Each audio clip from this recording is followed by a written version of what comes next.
A very warm welcome to the second episode of our series, Beyond the Brief Decoding Public Policy Careers. This monthly series is aimed at understanding the growing career space of public policy in India. Through conversations with leading practitioners across diverse fields, we seek to provide actionable insights for making informed career decisions. In this episode, we'll explore the role of monitoring and evaluation. To help us with that, we have a special guest with us, Mrs. Sohini Mookherjee. She is a lead at JPAL South Asia in the training vertical, where she works with stakeholders to build a strong monitoring and evaluation ecosystem while collaborating with the government, civil society, donors, and multilateral organizations. Ma'am, I once again welcome you to our session. Thank you so much, Arjun, for having me. Very excited. Likewise. So let's begin the whole conversation by just trying to understand your journey and how you have found yourself in this space. Um, yeah, so I guess to be very honest, it wasn't a very calculated decision, at least from my end. I know that a lot of my colleagues or friends that I have met in the sector overall, there are people who make that informed decision to enter the development sector. And for me, it was just I guess, a serendipitous kind of a happy kind of a coincidence. Because so I was a PhD student in Georgia State. So I was in India till my MPhil. I was in JNU, and I wanted to and I was a student of political science. And political science, particularly in India, gets very particularly the JNU course was very political philosophy heavy, which I wasn't very keen on. I wanted to do more of use of quant, and that kind of a option is more available if you get a degree from US, because US courses are much more flexible. You can kind of do it the way you kind of want, at least your PhD. So that's when I gave the usual. I gave my SAT. I went to Georgia State. I was there for 3 years or so. So I finished my coursework. I was teaching undergrad, and I really enjoyed teaching. As part of my funding, I used to teach undergrad. I used to offer a course. But then I think there were certain, in terms of my committee, the people that I wanted as my advisor, some of them were not, and particularly the person I wanted to work with, he was not based in Georgia State. He was based in some other university in US. So there were a lot of these logistical issues that I was facing. So I almost had this career kind of crisis. I started reapplying to colleges in US, colleges that would make it easier for me to write my thesis, where there would be more of an overlap with the committee that I would have. And it was more of, I was put on waitlist at Brown, and Brown was that time the university that I wanted to go. I waited till the summer. It did not mature. I was waitlist one. I remained waitlist one. And that's when I was really, it was like one of my lowest points in my life, where I wanted, oh my God, I don't know where my career is going. I wanted to get this PhD with this person that I really admire, that I want to work with. And then there was this, it was not a very thoughtful decision. It was just a snap decision where I was like, I can't give up. And that's like a personal habit, unfortunately, that I have, that I just cannot give up on things. Like, I always give my 200%. So I was like, okay, fine, I can't give up. I have to keep trying. So it was like a stopgap thing where I came back to India with the idea that I'm going to reapply, work on improving my CV. And imagine that time, I did not, because I was like a very traditional student.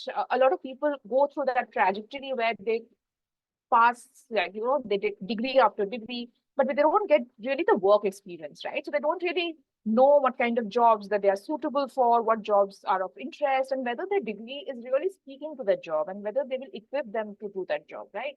So I was in that kind of a zone, because I knew that I enjoy teaching, because I taught when I was in PhD. I worked when I was in MPhil in a in CSDS, in Lokniti CSDS. But I didn't know what else, like what am I good at, right? I didn't even know that. But actually that time, one of my very close friend, he used to speak very highly of JPAL, and his dream, actually, he was also a PhD student. He was in the econ department. He used to kind of speak a lot about development sector. His dream was to kind of finish his PhD and enjoy and enter the sector. So in a way, long story short, I applied to JPAL and a bunch of other organizations that time, just because I heard it from a friend who used to speak very highly of the sector, his dream was to kind of enter the sector. I knew that, and I think the other thing that really helped me was in my PhD, I had my subfield was econometrics and political economy. So I had some basic understanding uh, of econometrics. I had taken some courses on experimental evaluations in my PhD. So I had some background, so to say, of the technical side of things. But beyond that, I was not even aware that there's a sector and what it does, right? So that's when I kind of that's how my entry to the sector had been. It was more of a chance, and I actually, when I joined the sector, it was with the understanding that I will be here for 6 months. I will get a better CV. I will work with a few professors, um, and then reapply. But I guess in the process, I started enjoying my work so much that I continued. I never applied actually after that. It was supposed to be a stopgap, but it never. I never went back to my PhD, so to say, or to political science, because what I do is very different from my discipline, so to say. Sure. I think that's a very beautiful way to sort of start the conversation. Yeah. I think something that a lot of people need to keep in mind about the journey, about the process. So thank you so much for sharing that. There are a few things that perhaps I would want to sort of request you to zoom in on, but maybe in some time. Maybe let's also then start to just to understand what the whole workplace of monitoring and evaluation looks like. What are the aspects of it, and maybe if you're comfortable, also if you could share what your job looks on a day-to-day basis. Yeah. Yeah. So when you say monitoring and evaluation, right? So what does it involve? It includes the monitoring, right? So government may have, so monitoring can happen at different levels, right? It can be at the country level, at the systems level. It can be at the organizational level. So maybe the government has schemes, programs, your Manrega, your whatever the scheme is, right? They want to make sure that the scheme is reaching the hands of the beneficiary. So that's the monitoring side of things. Or say you are a NGO, you are a Pratham, right? And you're running a program, teaching at the right level, right? So making sure that the program is actually reaching the school kids, right? So that's the monitoring side. When you think about evaluation, you're essentially making a causal statement, right? Whether X leads to Y, right? You can do it in different ways, but essentially, whichever way you choose, the idea is that you're making that causal statement that if I give free textbooks, it will lead to improvements in learning outcomes of my children. Essentially, that's the kind of a statement you're trying to make, right? And you could imagine, like in the broader public policy making kind of sector, governments would need to make those statements when they are making policies, programs. NGOs would end up making those statements when they're running programs of their own.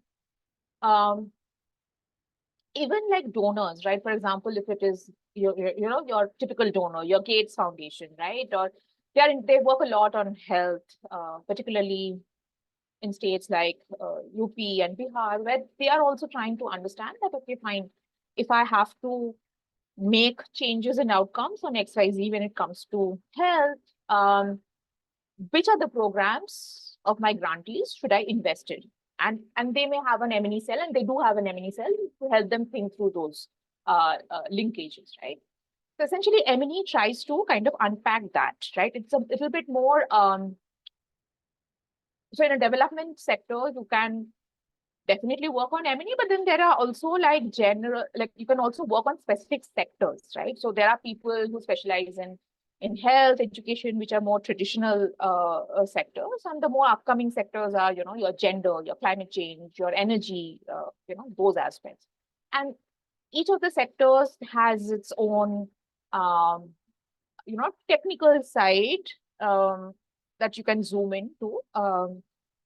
If you're interested. For example, you can think like UNICEF or UNDP, or UNDP is a very good example where they do a lot of like, they work with governments to do a lot of, for example, gender-based financing, right? So typically there would be somebody who has that gender expertise, but who also knows how to do that kind of a activity, right? They have that kind of an experience.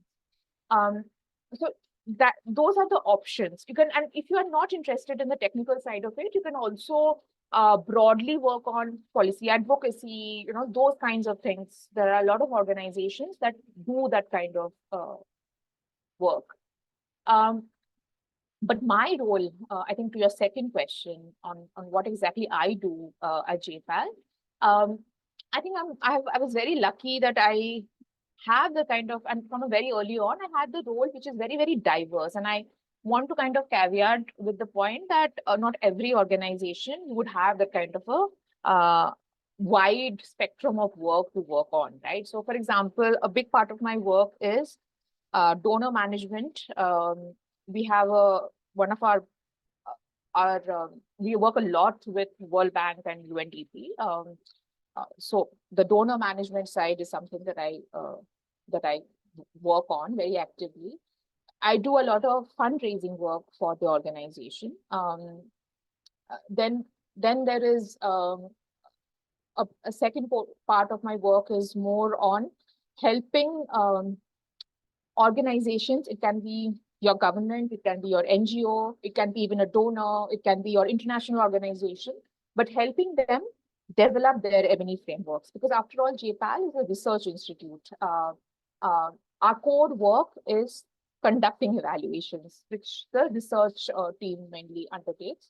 But I work on the M&E side of things. So those two are my biggest, I would say, the biggest part of my portfolio. I do a lot of like lecturing, training, which is why I told you about my overall interest. You know, I really enjoy teaching, and I knew that that's something that I knew. That's probably the only thing I knew about myself. So and probably, and that's also, I would say, Arjun, that is very rare. Like you don't have like institutes in the development sector that does a lot of this capacity building on monitoring and evaluation, barring, I think, a handful. There are very, very few in number. Right? But JPAL does that. So I lecture a lot. So I would, for example, if there is a training for officers at Labasana, you know, the Lal Bahadur Shastri Academy, there would be a module on evidence-based decision-making. How do you use evidence in decision-making, right? Or so, whatever the module is on monitoring and evaluation, then I might come in to kind of lecture. Then the other piece of my work is more on knowledge sharing. So, for example, we do a lot of work on writing targeted knowledge products for government. For example, Niti Aayog, DMU, which is the apex M&E body in India, Development Monitoring and Evaluation Office, which is housed within Niti Aayog. They want to provide guidance to states on how to do outcome budgeting, right? And again, how can the government advise states and suggest and give that guidance to do outcome budgeting more, you know, more rigorously, right? And so writing those kinds of targeted knowledge products, supporting my team, guiding my team, so to say, to do those activities. or writing newspaper articles. Those are something that I do. And also like representing organizations, particularly my organization, I would say, at external platforms. Platforms such as this, platforms like any kind of, um, you know, knowledge sharing panel that is there. And so that's the other piece of my day-to-day work. So Sure. Thank you. I think that also gives us some sense of how the monitoring and evaluation landscape, so to speak, in India is structured in terms of the work that's done and therefore the jobs and everything. yeah, but I think Arjun, I would also add, I kind Yeah. of missed that when I was explaining. So it's not that, so JPAL does not just come in and give lectures and just leaves, right? That's not the only thing that we do on monitoring and evaluation. Um, so for example, we have this very interesting project with Royal Government of Bhutan, and our role is essentially to kind of develop the M&E framework for the country. So really kind of think about how can the country really do planning, budgeting, monitoring, and evaluation? How can how the interlinkage will look like?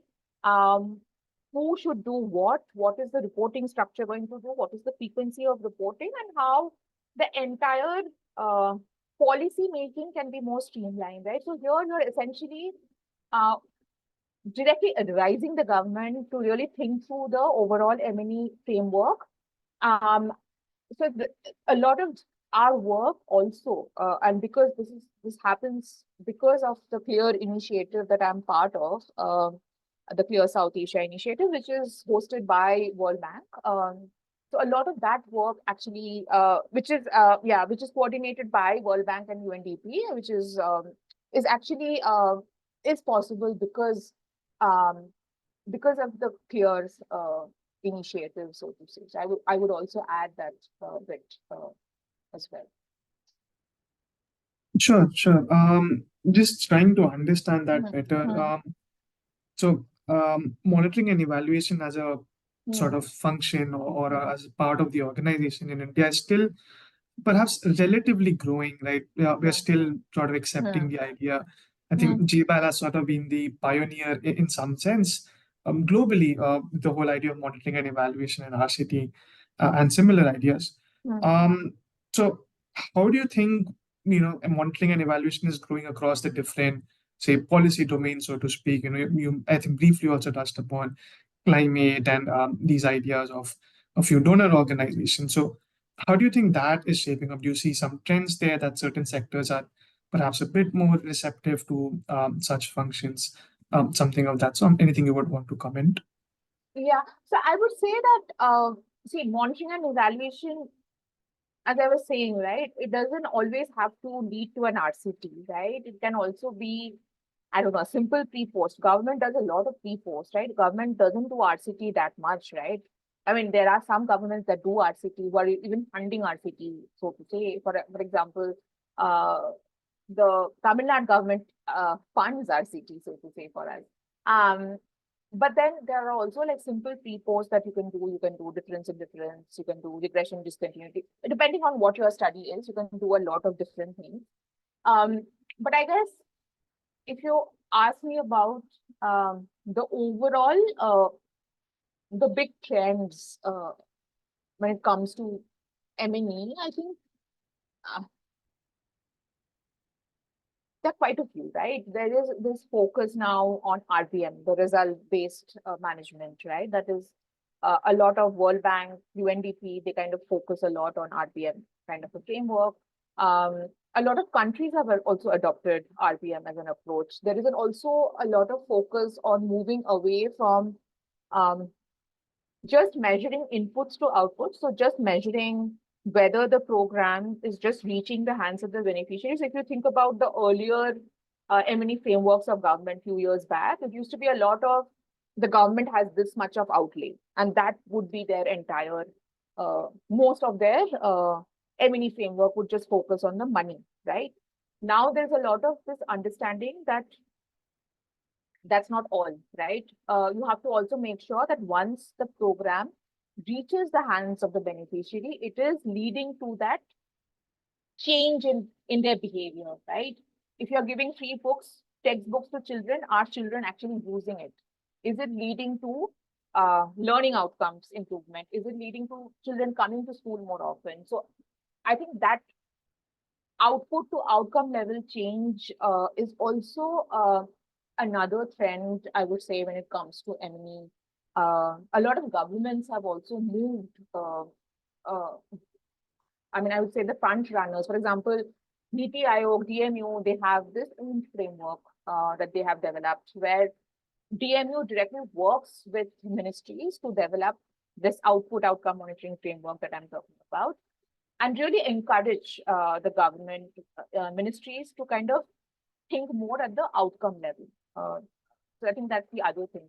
But I would also say that, again, a lot of innovations have also been, the sector has also gone through, right? So this entire COVID period and how you can really use digital data collection as an option, because, you know, face-to-face data collection options were limited during COVID period, right? So like a lot of organizations have really leveraged on how they can do other ways of data collection, you know, leverage these other platforms, you know, to kind of collect data and collect data more on a routine basis, but also through other means, right?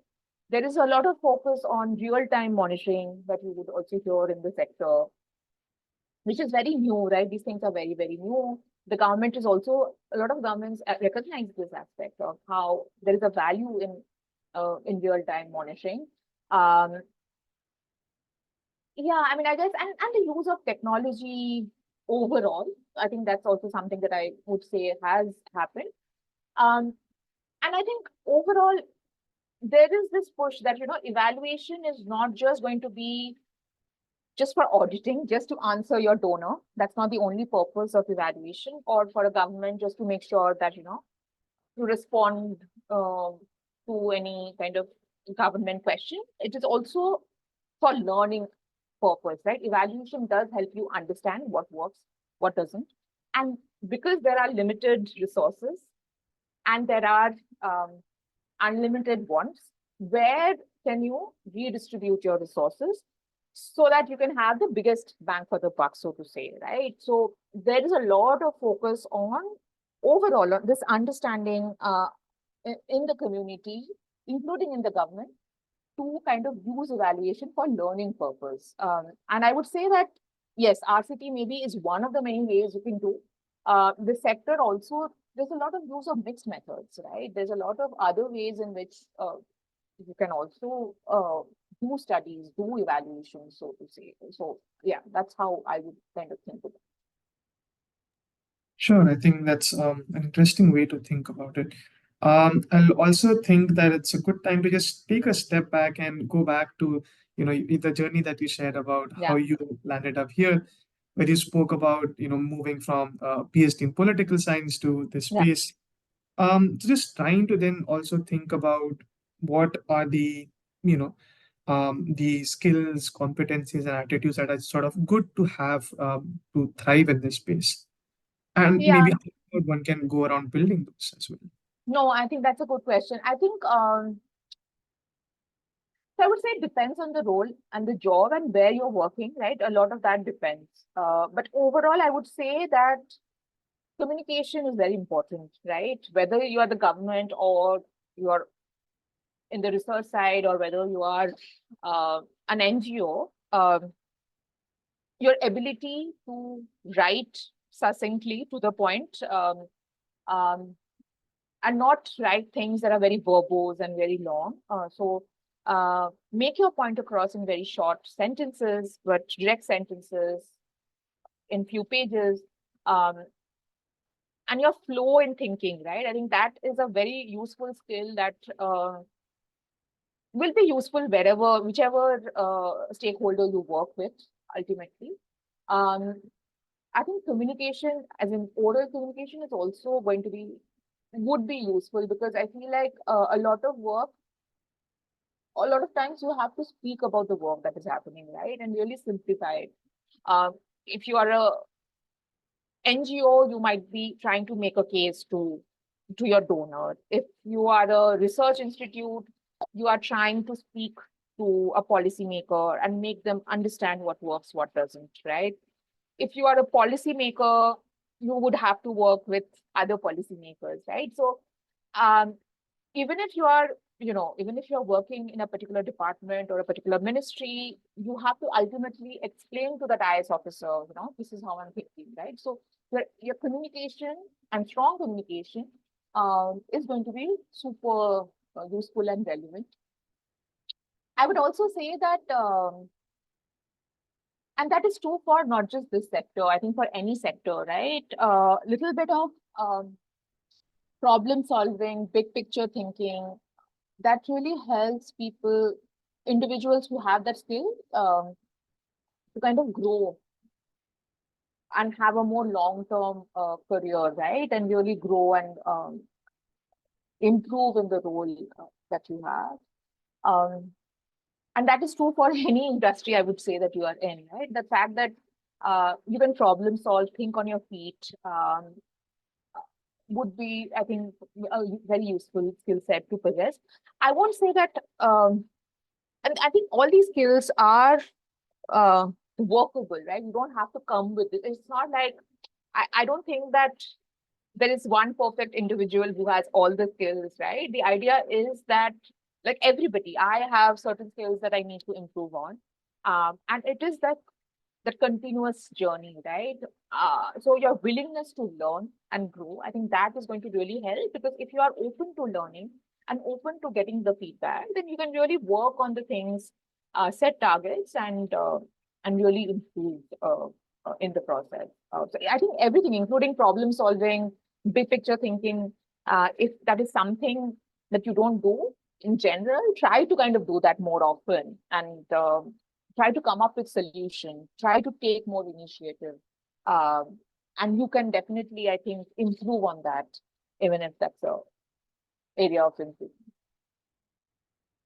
Sure. Thank you for sharing those. So I understand that a lot of those skills and those competencies are very transferable in nature. Yeah. However, just for simplifying it for the sake of our audience, what sort of degrees are sort of say popular or looked favorably upon, whether it's an undergraduate or a master's or a PhD, if one wants to be in the monitoring and evaluation space? Because I think we don't necessarily say have a M&E degree, but public policy masters, econ PhD. I think a lot of these people do end up in the sector. So what's your take on that? See, I would always say that it doesn't matter, right? Because I have political science. It has nothing to do with the work that I do. So, and it's not difficult for me to even learn on the job. So everything I learned on the job. I had to teach myself, right? But I guess if you think about the sector, most people, I would say 95% of them have a econ background. That's the core people that is there in terms of the audience. So that helps. But then there is also public policy these days. A lot of, like, Ashoka has public policy school. A lot of newer schools also have like public policy as a course. So that's one option, one career trajectory. The other career trajectory is you can do econ, because then you diversify. You can get into development sector. You can do other things as well, because not all econ to end up entering the sector, right? So you have that kind of a flexibility. Or even if you do other things, right? If you do a history, I also have friends who have a history background, and they have entered the sector. And it has nothing to do with the work, right? So you can always, I feel like there are enough tools to really get the technical expertise if you are open to learning. I would say that that's one thing I would really focus on, is really open to improving, open to feedback. That would really help you proceed in the sector. Sure. So having said that, what would be the existing ways in which, say, young professionals or maybe college students can make inroads in the space in the Indian context? Yeah. So I would say that, see, if you think about just the technical side and really upskilling yourself, there are a lot of courses that you can do, right? So for example, and these are all like free courses that I will say. You don't have to spend a lot of money on this, right? So for example, JPAL, if you go to the MIT X MicroMasters course, previously it was on the edX platform. Now it has moved to MIT X MicroMasters online course. You can, there are 8 courses on that we offer with MIT. So JPAL and MIT together is offering it. You can actually audit the course. So if you want to get a degree, then probably there is a payment that is involved. But if you don't want to get into that, if you want to just learn, you can actually go through the entire module. There are 8 topics, 8 papers, so to say, or 8 subjects, so to say. RCT is just one of the topics. If it doesn't interest you, you can do something else, like how do you use data for decision making? What is evidence-based decision making? All these things, right, which are more broadly used in the development sector. What is policy making going to look like? How does it work? You can actually do audit those courses. And these courses are, led by, professors at MIT, our co-founders, Esther, Abhijit, along with a number of our affiliates, and who are based at MIT also. So, they are they do these courses. But then if you end up registering and going through the entire process, there is an option of you getting an MIT degree on the side, right? So if you finish all the courses, the requirements, and write the proctored exam, you can go to Boston and get the degree, right? It's as good as getting a master. So that's like one option that you have. There are a lot of other courses, like for example, IPDET is again IPDET. If you just search, they offer a lot of M&E courses that are offered usually in the summer months, in person. Some courses are also online. I think those are mostly paid courses, and it is a bit expensive because they do it with University of Bern, which is in Switzerland. So obviously it's a bit more expensive. A lot of M&E professionals actually, to upskill themselves, they do courses which are offered at IPDET. I myself, because IPDET is part of the GEI network, I have also lectured in the past. But that's again, I would say that's again one platform way in which you can upskill. JPAL has a lot of courses that we offer. We have at least 2 flagship courses that happen. One on just conducting evaluation and how does it look like. What is evaluation? Understanding impact evaluation. The second course is on measurement and survey design, right? There are a lot of courses that we have which are more sector specific, right? More on gender and climate change. These are also courses that are there. There are also a lot of public, I would say that a lot of things are also available for free. For example, a lot of JPAL courses, if you just go on YouTube, you would find recordings, and you can actually go through the recordings. I would say that World Bank has this platform called DIME, D-I-M-E. If you go there, a lot of technical concepts are explained in a very simple way. They give a lot of references of papers that you can read the actual paper and clarify your concept better and understand better, right? So that's again a useful source. Then better evaluation is again, a lot of the resources are free. You can go to better evaluation platform and really go through the resources. I would say that sky is the limit, right? I mean, if you're interested in upskilling, you can definitely use these resources that are available for free. You don't have to just,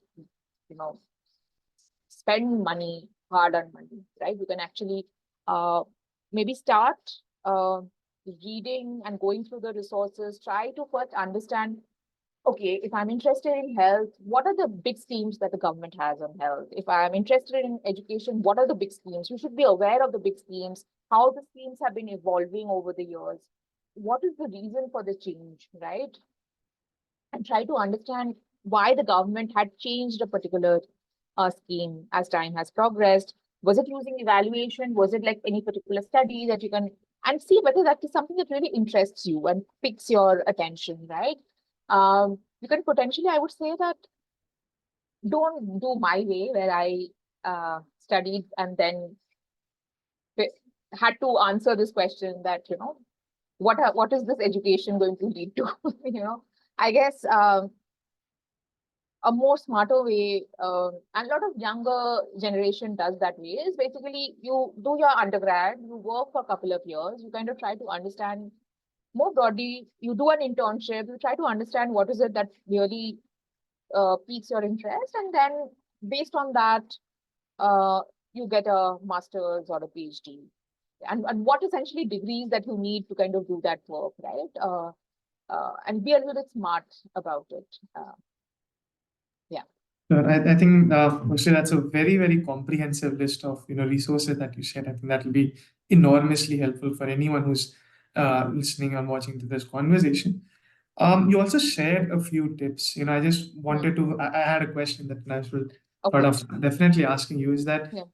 based on your journey and now that where you are in that sector, what would be your few tips for the younger generation, the ones who are aspiring to be in the sector, apart from what you said, if at all there's something you would like to add? Something more. Yeah, About any what? tip in general if you wanted to add? Yeah, I mean, I think the only thing I would say is this openness to learning. Like, I think the two Mm, things I feel like the most important thing that a person should really understand is first, what is it that I'm interested to do in life, right? It can be anything. If I'm interested in fashion, you do fashion, right? Whatever is it that you are interested in. If you want to, I don't know, if cooking is something that interests me, then I should get probably a degree around it, right? So understanding what is it that you are really interested and passionate in, that's something that you will really enjoy doing for the rest of your life. So try to understand that. And for you to kind of answer that question, if you have to do a few different types of internships, do that to kind of really see where is it that, because for example, JPAL, like we also offer a lot of summer internships to students, which are competitive. Yes, like we get more than, I guess, 200 applications just for a few spots for internships. But there are students who do internships for those 3 months. They work with us, they see whether there's something that they really want to do it for the long run or not, right? And if that really interests you, then that's when you, I would say, zoom in and give that effort, because I guess, and then it would not be like an effort. It will bring you joy, so to say, right? It should make you happy, right? Uh, it's not work. I feel that work can give you joy as well. So you should first make sure that what is it that you are really enjoy doing, and then really focus on building the skill sets around it. Yeah, I mean, for example, when I had to, so when I applied for JPAL, right, there was a lot of it is a very technical rounds of interview, right? You have to first write an exam, then there would be around 3 rounds of interview where there would be a lot of technical questions that you are asked in addition to behavioral questions, right? So for me, the way I started was there was a book. It's called Running Randomized Evaluation by one of our former staff, Rachel Glenister. So she, and along with another former staff of ours, had written this book. Um, this book is not just useful. The reason I'm mentioning this book is this helps you not only clarify your concepts on RCT, but it also helps you clarify your concepts on on evaluation overall, right? And it helps you understand the development sector more broadly, because it kind of explains things in a very easy way, like almost like something that even somebody without a technical experience can also understand. So it's very easy to follow, but it really helps you clarify concepts, right? So for me, the way I prepared for the written exam was just to read the book cover to cover. But the idea is that you should put in effort, and because if you are interested, then yeah, I think there are enough free resources that are available to really upskill yourself. Yeah. Sure, thank you. I think those are quite powerful words. Maybe we can end this Yeah. conversation with this question that, what are your, say, predictions for the M&E sector in India? Where do you think it's going? What are the opportunities and how it will evolve?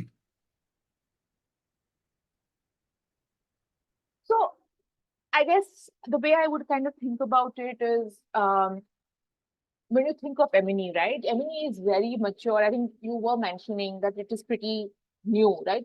Absolutely, right? We don't have M&E courses in India, for example, right? A lot of Latin American countries are very, very strong when it comes to monitoring and evaluation.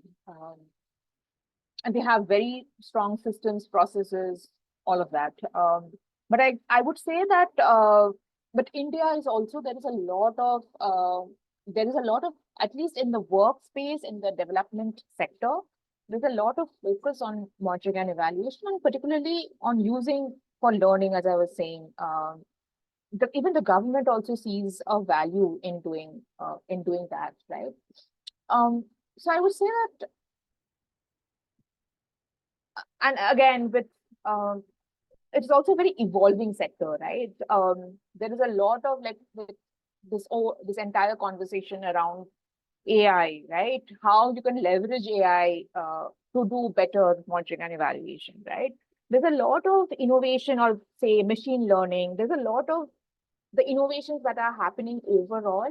I think M&E is also, as a sector, is thinking about how they can evolve with the changing times. And there is also that recognition that it needs to keep up with times. It needs to address some of the context in which it is working in, is also something. I would say as a sector, there is this kind of a general consensus, right? That, so I mean, that's how I would kind of think about it. I think it's a very evolving sector. It's not like those traditional sectors where, like whatever happens, things don't change. There's a lot of innovation, a lot of new tools. There are a lot of interesting studies.